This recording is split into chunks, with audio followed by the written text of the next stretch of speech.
the cursed flute of Endabaguna in the misty highlands of Ethiopia's Tigray region, where Endabaguna hills ripple with lush inset fields, and the air pulses with chants to walk and tea. Mary, the village of Yemrahana once thrived. Its markets overflowed with woven baskets and fragrant injera, its nights alive with Garajina songs and the rhythmic sway of Gashami dances. But a chilling curse had silenced its joy. At midnight, a ghostly flute's melody slithered through the hills, luring men into the forest, their footsteps vanishing into the dark. Elders whispered of the Flute Maiden, a spectral figure whose music ensnared souls, leaving only trinkets in their wake. Families barred doors, offered butter and honey at sacred adbar trees, and prayed for salvation.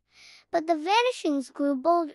Into this tale of dread stepped Tinsae, a 24-year-old basket weaver with a razor-sharp wit and a heart burning with loyalty. When his cousin, Betrayal, vanished after a moonlit walk, leaving only a carved wooden bead, Tinsae's guilt for not joining him fueled a vow to confront the maiden. His betrothed, Selamot, a radiant dancer with a gentle spirit, faced a forced marriage to Geda, a wealthy but ruthless elder. If Tinsae's family faltered, driven by love and desperation, Tinsae swore to save Betrayal and protect Selamot's future. One fog-soaked dusk, Tinsae followed the flute's haunting notes to a sacred inset grove, where a gnarled adbar tree stood as a shrine to walk. There, he met Hirut, a mysterious flute player with hair like cascading coffee beans and eyes that gleamed like moonlight on a restless lake. Her melodies wove tales of the hill's darkest secrets, and her sly, teasing charm ignited a forbidden attraction that set Yemrahana's gossips ablaze. Hirut offered to guide Tinsae to the maiden's lair, whispering seductively, "Her music binds hearts, but truth can shatter its spell." Their stolen moments under the adbar's shade, sharing injera by starlight, their hands brushing, sparked a scandalous romance. Enraging Selamot, at a bustling market, she confronted Tinsae, tears streaming down her face. "Hirut's flute is cursed," she yelled, "steal your soul and ruin us." The village's spiritual leader, Abba Zacharias, a gaunt priest with a silver cross etched with ancient Guraj runes, fueled the fire. At a vibrant Gashami dance, he accused Hirut of being the maiden's apprentice, his voice booming, "Her songs are witchcraft, luring men to their doom." Tinsae, clutching Betrayal's bead, pressed on, his heart torn between duty to Selamot and the intoxicating pull of Hirut's allure. Near the forest's heart, Tinsae and Hirut stumbled upon a shrine of twisted inset stalks, carved with glowing runes that pulsed with a sickly blue light, casting eerie shadows. Hirut hesitated, her fingers trembling as she traced the carvings. "These anchor the maiden's curse," she whispered, "but their power demands a life's blood." Her cryptic words deepened Tinsae's suspicions, yet he followed her into the grove's depths,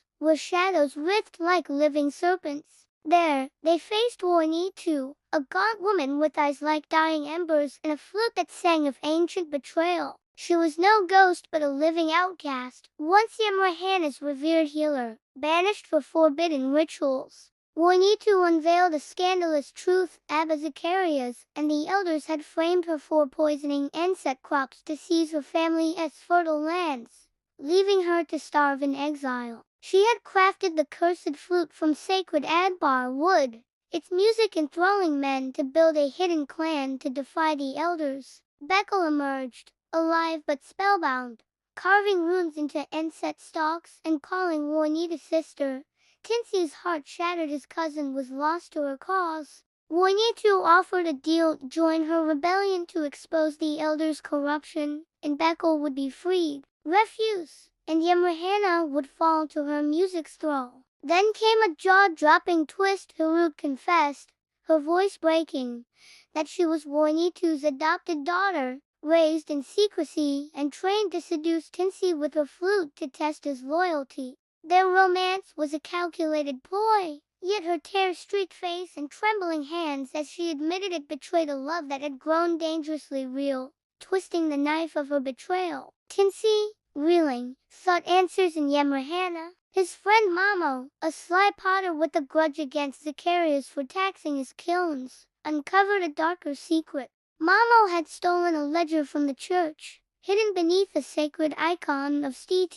Mary, revealing Zacharias had sold enthralled men to desert traders for gold, blaming the Flute Maiden to mask his greed. The ledger also exposed Gaeta's complicity. He had paid Zacharias to sabotage Tinsae's quest, securing Selamoit's hand to bolster his own wealth. Devastated, Tinsae confronted Selamoit at a raucous Ashenda festival, her tearful confession that she knew of Gaeta's plot, but stayed silent to protect her family's honor, igniting a public uproar that nearly tore the village apart. Gaeta, shamed before the elders, vowed redemption, joining Tinsae and Mamo to rescue Bekel and expose Zacharias. But Mamo's sister, Aster, a fiery singer with a voice that captivated crowds, revealed a deeper twist. Zacharias was Voinitu's estranged lover, who had cursed her with flute magic to silence her claim to their shared inheritance, a sprawling Enset estate.